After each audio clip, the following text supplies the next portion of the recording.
Let me first start with Minister Retno.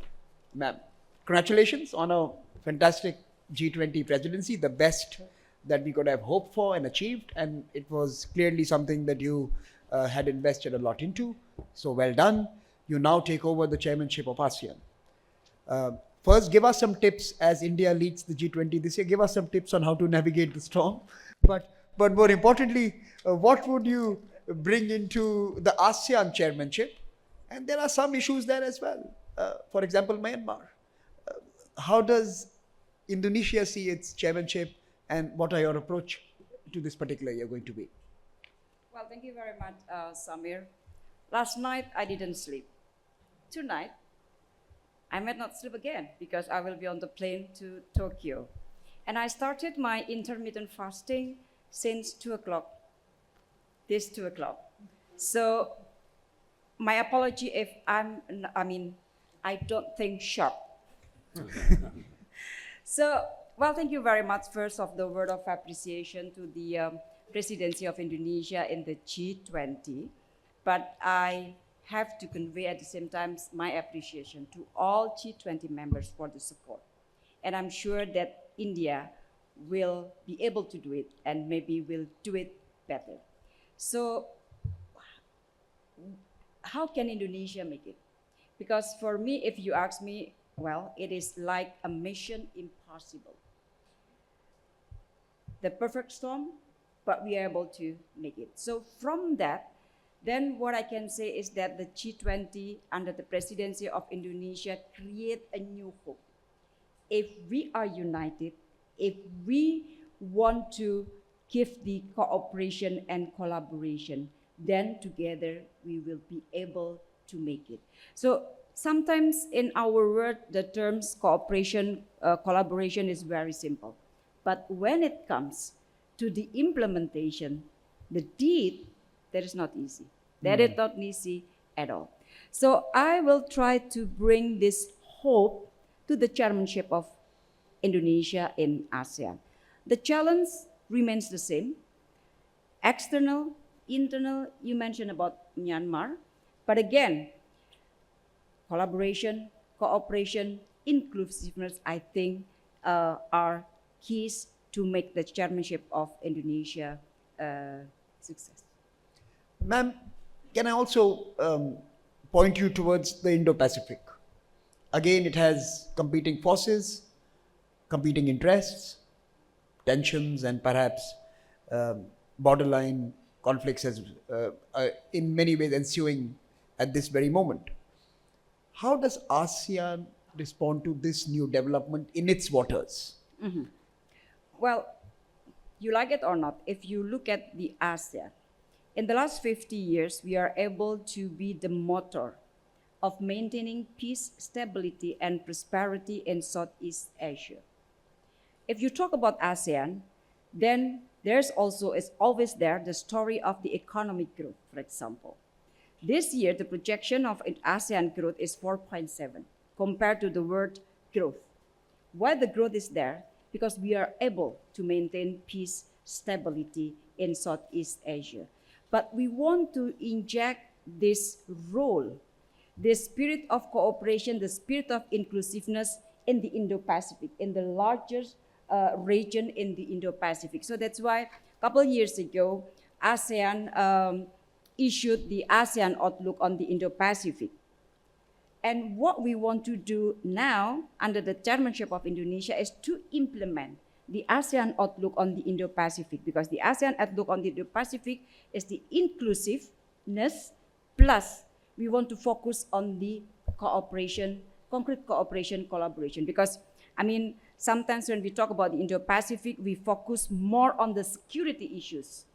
We said that security issues is very important, but at the same time, for the developing countries, development, economic cooperation is also equally important. I'm going to come back to you with a few more questions in a bit. Let me now turn to Europe. Perhaps let me turn to Minister Rasmussen. We heard about ASEAN, collaborate, cooperate, partner, create stability. What's going on in Europe? How is Europe doing in that particular aspect? Why is the continent aflame again? Why is no one talking peace and pathways to end this conflict? Your perspective, your outlook on will 2023 be different? Can the rest of the world see a calmer Europe again? That's quite a question, isn't it? But perhaps some element of an answer. I mean, I represent a very small country, Denmark, only 6 million people. We are doing pretty good, honestly.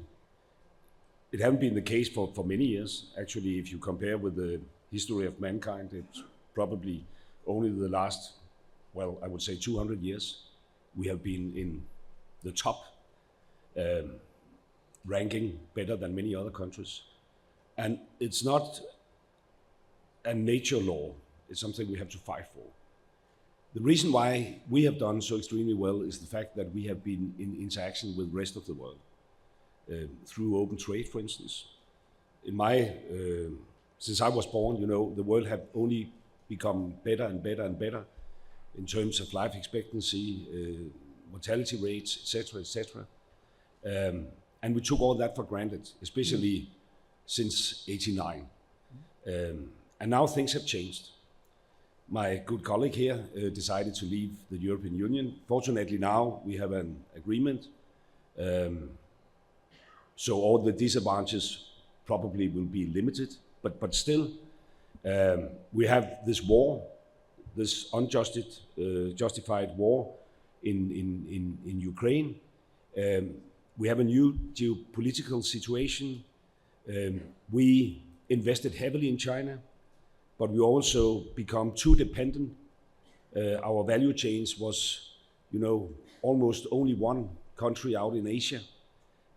And we are now facing a new situation where we have to deal with all these challenges. And I think in Europe we have managed to do so because we have been used to dealing with just one crisis at a time. The financial crisis, the migration crisis, etc. But now we have, you know, a complexity of many crises at the same time. I decide to stay optimistic. If we learn from the past and avoid to rewrite history, what I fear, representing a small country, is that if the different regions in the world respond to this as they do by having a more strategic approach to trade and cooperation, there could be a risk that we will you know, build walls instead of bridges, and we should try to avoid that. So, I mean, I would advocate that in Europe we have to pull ourselves together. We have to enhance the single market. We have to become more strategical independence of certain specific countries, but we shouldn't end up in a situation where we have enough in ourselves. That's why, for instance, I'm a big fan of a free trade agreement with India, just to mention an example. That's why we in Denmark have established a very special relationship with India, a strategic green partnership. That's actually why I'm in India right now. Had a fruitful meeting with the Minister of Foreign Affairs just a few days ago, and we are going to intensify this. So, I mean, I have decided to stay optimistic, even though I can see that we, for the first time in my lifetime, have some kind of backslash in all the things we have achieved since I was born. Minister Kalona, may I turn to you on this particular point as well? What are the consequences of the war for Europe? The power shifts, new centers of drivers that are now deciding politics of that region. What is the consequence for the Indo-Pacific and the challenges in that part of the region, and of course the consequences for other parts of the world? Sitting in Paris, how do you see this unfolding, and what are the implications of letting this prolong? Thank you. Another light subject for our dinner, I see. But we did not ask for that situation. Certainly not. let me stress one important point. It is not a European conflict. It is a war. It is an open war. It is an aggression by one country, let's name it Russia, on another country, an independent country, Ukraine. So attacking a country to seize part of its territory, or even denying the right of existence of this country, is not a conflict between two nations. It is an aggression, and let's put it straight, because it's important to keep that in mind when we address the issue. Second, yes, there are consequences for Europe, but I would like to stress even more that there are consequences for all of us in the room, because by doing so, by attacking without any justification or provocation or any reason whatsoever an independent country, Russia is challenging, if not attacking, the core of the UN Charter, the principles that make our international community live relatively in peace and stability. And if one country can do it and be rewarded for that or go away with it, another country will learn that lesson. It will happen somewhere else. And this is a message for everybody. It's not so much about Europe, it is really about what is at stake, being peace and stability, being the architecture that maintains a relative world order. Now, to be more precise on your question, I think it does affect the need that we have to find better ways of cooperating together. You named the Indo-Pacific, it is not new, but we've been facing new developments there. This one calls for further cooperation between our nations because we face the same challenges. We all, facing higher prices, inflation, food insecurity on the rise, poverty on the rise in so many regions of the world. This is a call for greater cooperation, not for competition. So if we have to take some distance with what's happening and try to draw a lesson from what is happening, the solution to that is by looking for more cooperation and avoiding these unnecessary wars that bring only bad things to everybody in our world. Not only about Ukraine, it's not only about Europe, it's really damaging the whole system. Madam Minister, some would argue that Asia has seen such actions many times in the past, and Europe has not necessarily responded in the same manner that it has done to a conflict in its backyard. Would you believe that what has happened now will make Europe more cognizant that it has to be more responsive when such actions occur in different geographies?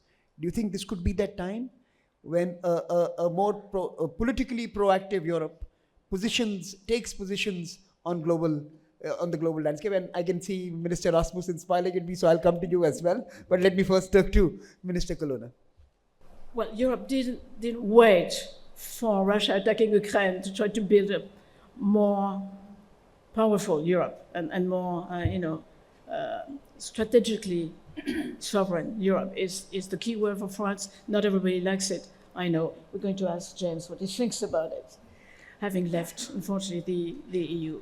But yes, we're building a stronger Europe, and what do? We achieve what Reto said, that ASEAN is achieving or trying to achieve or pursuing for the region. Peace and stability. Peace and stability has been there in Europe for more than 3 generations. It is not a given. It is not a given for our history, and it's not a given considering what we see in Ukraine today. But yes, we have to do more. We have to care more for other parts of the world. We have to share more on knowledge, skills, and money. We have to, again and again, I repeat, look for means of cooperation. What we do in India, for example, let's take one example with the Solar Alliance. It may look vague, but it is directly benefiting already several African countries. So the key is in cooperation. And you need a stable Europe if you want to achieve the goal of Europe being not only at peace, but capable to reach out to other regions of the world. Minister Rasmussen, I'm going to come to you in a bit. Just hold your thought. I'll come to you on Europe again because I know that that's going to be one of the main conversations this evening. But let me turn to Mr. Gates and to Secretary Cleverly. I also used ChatGPT today, sir. I said I am going to be engaging with Mr. Bill Gates on a panel. What should be the question I should ask him? ChatGPT said, don't ask him to make a prediction. They likely come true. So I am not going to ask you what is it that scares you about the decade ahead. What are the key challenges that we are confronted with that keeps you up at night? But you can answer it. Yeah, I mean, I'm very lucky that a lot of my work involves innovative new things that can help us solve very tough problems. Until the start of the pandemic, the world had cut the number of children who die every year from over 10 million a year to under 5 million a year. So we were on track to make the SDGs. And there's continuing innovations in malaria, TB, nutrition that will allow us to cut that number in half again. The pandemic was a huge delay to all those things, including specific efforts like polio eradication. The Ukraine war is another horrific interruption to the world's progress. Europe is by far, as a group, the most generous donor for all these SDG issues, and yet the strains of the Ukraine war are going to mean those countries are having more difficulties, and at least as long as that war goes on, they'll get less help. Now, in innovation, I mentioned health innovation. A lot of that in terms of making low-cost vaccines is here in India. There's incredible innovation in digital financial systems. One of the SDG goals that will be achieved is getting people in general and women specifically bank accounts. So that's very hopeful. And India's using this G20 to highlight their example and show that they're willing to help other countries with that. So that's fantastic. And then, the only reason I'm optimistic about climate change is because of innovation. The AI innovation, like many, brings with it challenges, but it's overwhelmingly a positive thing. Applying the new AI capabilities, which has even gone beyond what you're seeing with ChatGPT, the rate of innovation will be very quickly. The two areas that our foundation is focused on are health and education. In no sense, even in rich countries, do you have enough health workers. The overloads post-pandemic are quite severe. And so we can make doctors, nurses, all the administrative parts of that far more efficient. In poor countries, most people don't have access to a doctor at all. So health is one vertical and education is the other, where giving kids a tutor that works at their level and understands their motivation is very, very exciting. So a lot of the things that come up near term, like the pandemic and the war, are super negative, and I totally agree with everything that's been said about that. But we have to blend in, at the same time there is innovation.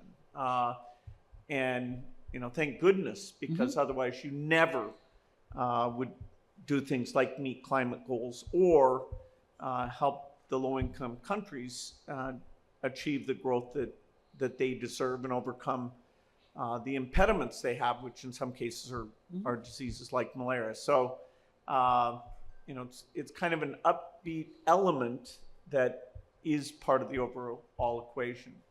So right now, you don't see something that we should really be worried about. For example, the challenge of energy transitions at scale. Well, we should always worry that somebody's going to use nuclear weapons.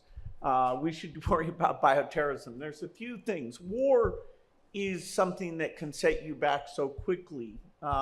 It's mind-blowing. And this war will be, in terms of overall effect, eventually as big or worse than the pandemic because of the effects that people have talked about: food, energy, fertilizer, and all those things affect nutrition, which affect health, which affect stability.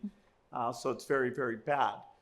I'm hopeful that the war will come to an end. I'm not an expert like the other people on the panel about that issue, but I do know that we were making immense progress in improving the human condition.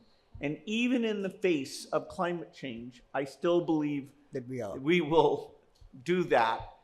Climate deserves a particular focus. In 2015, when the Paris Accords were signed, Prime Minister Modi was there, and he was kind of a key voice in a side event that he named Mission Innovation that said, let's really make a commitment to drive innovation. And in the 8 years since then, a lot of new ideas that make it possible to avoid emissions without paying an extra price.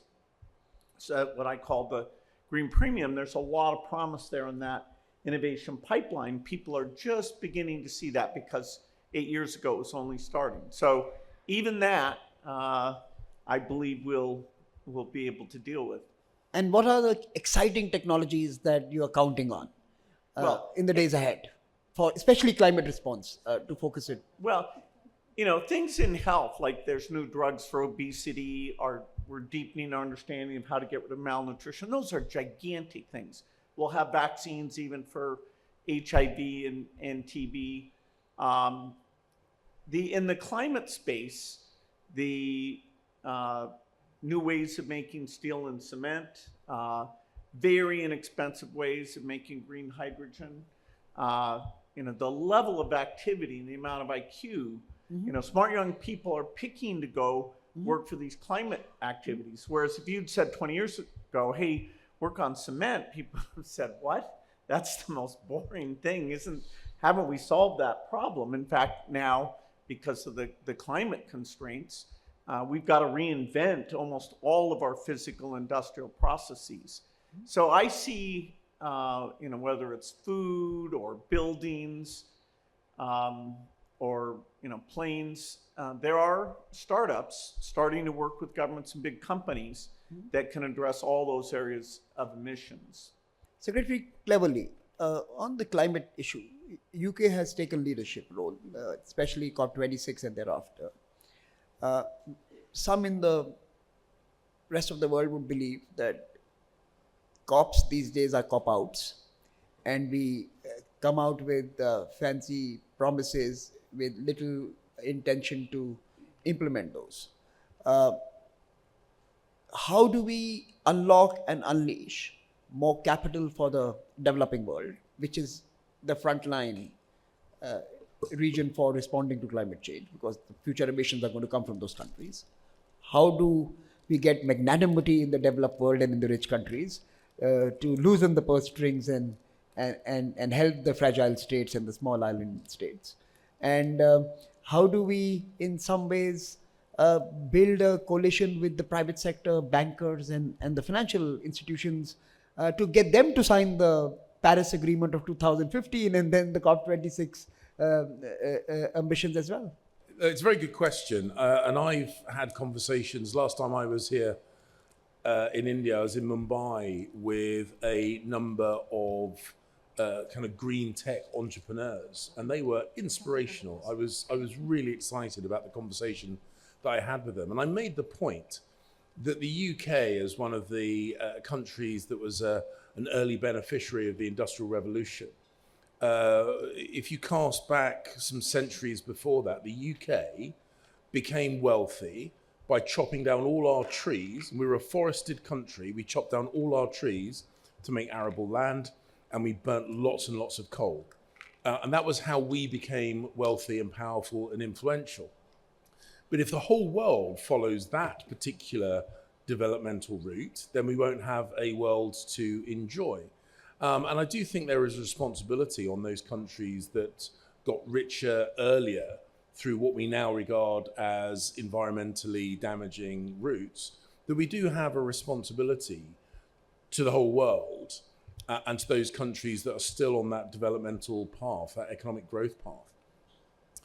to find ways, to explore ways where countries can develop economically and can become wealthier without making the same mistakes, frankly, that we did in centuries gone by. In our self-defense, I make the point that, we are not quite as small as Denmark, but we're not much bigger than Denmark in terms of physical space. Our total carbon emissions since the start of the Industrial Revolution are still smaller than China's carbon emissions in the last decade. So we need to find ways of helping bigger countries on that developmental journey, of course, including India. But I'm an optimist. I'm very positive about this. Bill's absolutely right. Technology, when there's enough of an incentive to invest sweat equity and brain power, innovation keeps coming up with genuinely game-changing innovation. But nothing happens smoothly, and we're going through a point in time where perhaps our collective self-confidence is being hit somewhat. But the point I would make, and again, I take inspiration from India, which a multi-millennia long civilization, I find is much better perhaps at taking the long view than the UK and some other countries around the world.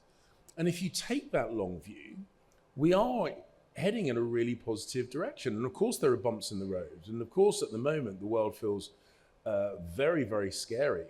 But I'm actually confident that just as we have found ways to eradicate diseases, polio, for example, pretty much eradicated, that we will find ways of breaking the back of some of these really difficult problems. But we're going to do it collectively. We are going to do it by investing in a whole load of ideas. Many of them will turn out to be unsuccessful. For every one Bill Gates, there's 99 tech entrepreneurs that you never heard of because he got it right and they didn't.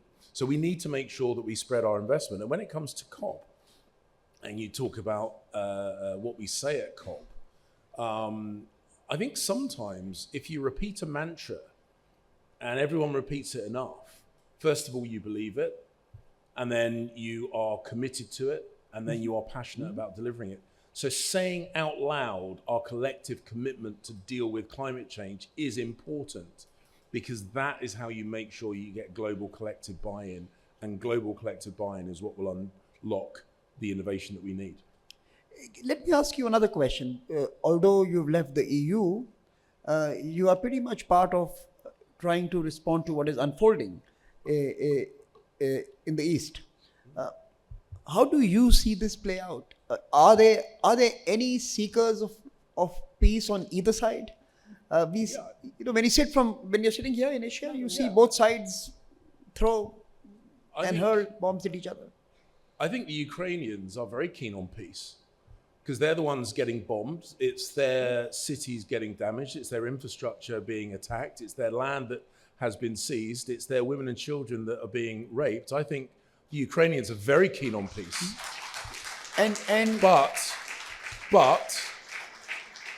But the point I would make is that in our recent relationships with Russia and our response to expansionist activities that we saw previously in Georgia, in Moldova, in other places, we've tried to limit those expansions through non-military means.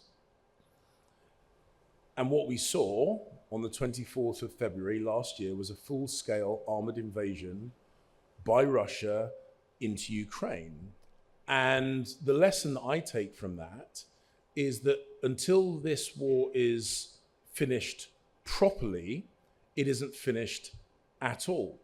Because if anybody thinks we can press the pause button and persuade the Ukrainian people to sacrifice many thousands of square kilometers of their country and get nothing back for their self-defense, I think if anyone believes that is a sustainable outcome, they're crazy. Because the Ukrainians have every right to defend their sovereign territory. They have every right to get their country back. And if we try and press the pause button as things are now, the Ukrainians are not going to stop fighting. And I've been told that apparently if we stop giving them military equipment, they will stop fighting. Well, I've met the Ukrainians. And if they have to rely on sticks and stones and petrol bombs, they'll fight with that. But the point is, they are not going to stop fighting until they get their country back. So if people genuinely want peace, really simple answer. People ask me, how is this finished? It's a really simple answer. If you want this fighting to stop, give the Ukrainians their country back.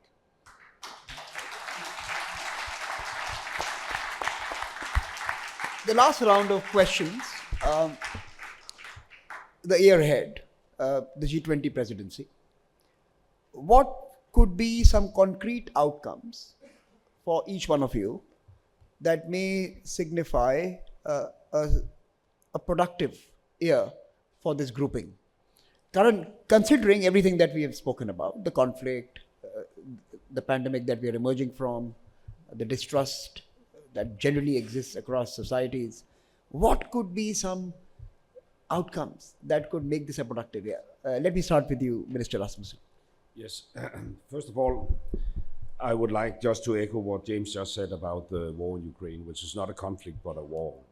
I'm not a native English speaker, so I don't have such a nice vocabulary as James, but the matter of fact is that if Russia stops fighting, the war will come to an end. If Ukraine stops fighting, it will bring an end to Ukraine. That's basically the difference. And the reason why I smiled when you asked Catherine that question was that I was happy that you didn't ask me. Because it's a difficult question to answer, and I will try to be honest, and then we'll also answer your question of what could be deliveries from G20. It's so hard to understand that we can't gain broader support in what some people call the global south. I don't like that wording because I think it's like putting everybody in the same box. When it's so obvious from my point of view, from a European point of view, that Russians are on the wrong side of history and they are violating the UN Charter. But now I have talked to many people. I've only been Minister of Foreign Affairs for like 3 months, from different countries around the world, who believe in the UN Charter, but still at the same time do not vote in favor of Ukraine as late as last week. And I think it must lead to some kind of self-reflection among European countries. Because, and they're not completely wrong, there is an element of double standards. They are looking at us, we are mobilizing funding for Ukraine very fast. It is in our backyard, but we do not necessarily deliver on all our promises from COP to COP to COP to COP meetings, just to give an example. And you, at least if you study history, you will see other wars where we haven't interfered sufficiently during through the UN institutions. So I think I'm on the right side of history, but we should also learn from history, and we should step up. We should engage more with the rest of the world. And one area of particular interest is the need to reform the multilateral development banks. You also asked that question, how can we mobilize private capital? And I think that could be a delivery from G20, and I think India could play a crucial role in that regard. And I think countries as my own, I mean, we meet our ODA targets. We are among only 5 countries in the world living up to the UN targets, 0.7 GDP to ODA. We should participate in that, and we are willing to do so. I mean, we are not a big country, but I think we have a history which could allow us to engage in discussions in that area. I had the honor to chair the UN General Assembly when we adopted the SDG, and we used that in Denmark to establish an SDG fund with our pension funds. It could be some kind of, even though it's small, it could be an example to follow. So if I should have just one wish for the Indian G20 presidency, it should be look at that. How could we improve the international financial architecture, so to speak? Can I turn to you, Minister Retno? Your thoughts on what could be a productive G20 year, outcomes in November that would be useful for us as a global community? Let me start by picking up what James mentioned about the importance of respecting territorial integrity, sovereignty. So that is the values and the principle that we uphold. So what Indonesia hope is that we uphold it consistently, Because during the second session of our meeting in the G20, I was so surprised because we are talking about the principle, we are talking about the human rights, humanitarian situation. At the opening of the Human Rights Council in Geneva, just a couple of days ago, on the opening, none of the speakers mentioned about the Palestine. So upholding that principle consistently is very important, and Indonesia will try to do our best to uphold it consistently. Now, let me bring your question back to what will Indonesia do this year for ASEAN? First, what we want to do is to make ASEAN remains relevant and important. So we need to strengthen the capacity of ASEAN. We need to maintain the centrality of ASEAN, which is not easy because we are 10. Because if we fail to maintain the centrality of ASEAN, then I'm not quite sure whether we will be able to maintain the unity and then the centrality of ASEAN. Once ASEAN failed to maintain the centrality, you can imagine, Samir, we are in the middle of the Indo-Pacific. There are so many players, and we are not united. Then that will be difficult for ASEAN to play the role as the motor of peace and stability in the region. So that is one pillar. The second pillar I mentioned to you, we try to do our best to keep Southeast Asia as the epicentrum of growth.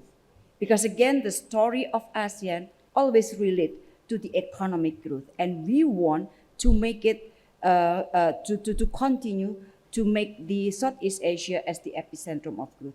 And the third pillar of the Indonesia chairmanship focus, again, I have to mention the implementation of the ASEAN outlook on the Indo-Pacific. And colleagues in Europe, the US, Japan, we have all the policy of the Indo-Pacific, and we are ready. We are ready to cooperate, to synergize the Indo-Pacific concept that we have. So inclusiveness will be there. And again, when you talk to the global South countries, then don't forget to always mention about the concrete cooperation. Okay, great. Let me turn to Minister Colonna first, and then I'll come to you, Cleverly, and I'll have Bill have the final word at this panel, giving us his outlook on a successful G20 or what a successful G20 may look like at the end of this year. So let me first turn to you, Minister Colonna. I think the G20, by its composition and diversity, must deliver two messages. First, the importance of the principles of the rules-based order, important for each of us in the room. So I echo what Retno said, but we all said it, and it is key, and it is a necessary precondition for the rest. So I think this year we should deliver this message, because it's an important message, that we are all attached to sovereignty, territorial integrity, and that unnecessary wars need not to be fought. Message important, but let's have the G20 pushing for that message. It's in the interest of everybody. Then we must keep focused on looking for long-term solutions. And long-term solutions means addressing global issues in a more ambitious way, than the one where we're active today. We already do a lot. I don't like the blame game saying that we do nothing, it's not functioning. All in all, we've made progress. We've made tremendous progress. And Bill Gates was generous enough to remind everyone that Europe was the most generous donor. But why do we do it? Because it's needed, because it's a long-term view, because we need to partner with our neighbors and to raise everybody up through education, through health, through cooperation, technology, innovation. So the good message of the G20 would be, in addition to addressing a clear message to Russia, to keep us focused and looking for global solutions to global issues. I'm quite confident that India will do it. We're here to support and work together. But what is at stake is our capacity to deliver long-term strategies for the future, not only for today. Secretary Cleverly, can I turn to you? Thank you. I mean, one of the things that we saw today, and indeed we've seen it on the panel discussion now, is that a significant minority of the time that we spent thinking and discussing was dedicated to discussing Russia's invasion of Ukraine. I would hope by November we would be in a position where that war is over under the conditions that I suggested, with Ukraine getting its territorial integrity back, so that the discussions that we have at G20 leader level can be much more focused on the agenda that India put on the table, which is about addressing climate change, and it's about sustainable economic growth, and it's about using technology and harnessing the power of technology. These are incredibly important issues. They are issues with challenges, but also fantastic opportunities. I think the collective brain power and economic power represented by the members of the G20 should be exclusively harnessed in pursuit of these incredibly important agenda items. But as I say, today we have this one other issue which rightly demanded our attention, and I would like nothing better to have that issue resolved by November. So I think that would be what a successful G20 looked like, a G20 that didn't have to discuss Russia's invasion of Ukraine because that was resolved, and was able to discuss how to make a healthier, more prosperous, more sustainable, less conflict-ridden world, because that is worth, I think, the time, the attention of the members of the G20. Bill, can I turn to you for your final thoughts and the final words on this panel? And by the way, since Minister Retno mentioned she's doing intermittent fasting, I have put you through intermittent fasting, so that we all are in the same boat. We empathize, Minister. Bill, final words to you. Yeah, I totally agree that meetings like this, it's a shame that their main focus can't be the SDG goals, which are the reduction in global inequity, and that this war is taking away from that, and it's also making all relationships more complex. Even the U.S.-China relationship, which is already very complicated, is further complicated by this. So the sooner we get past this, the better. One thing I hope we keep in our memory is the pandemic, because we still haven't pulled together a capability so that if that happens again, we will contain it and have far less damage. So both G7 and G20 need to have that in mind. The most exciting thing is that there are advances like the digital platform advances that India's a real leader in, particularly in doing it in this very open, privacy-preserving way. I would suggest that we'll get somewhere between 10 and 20 countries to adopt those technologies to the benefit of their citizens, and that will create a lot of very positive momentum. So it doesn't overcome the challenges, but at least we'll have that one very, very clear thing that can come out of this meeting. So largely modest optimism, some silver linings, and to all of those who are in other parts of the world, try finding your own solutions. I think we are in for a turbulent ride for some time, and hopefully conversations like these and the ones that we have over the next 2.5 days may illuminate pathways that could respect consistency in positions. I think that's what Minister Retno mentioned, and that's very important.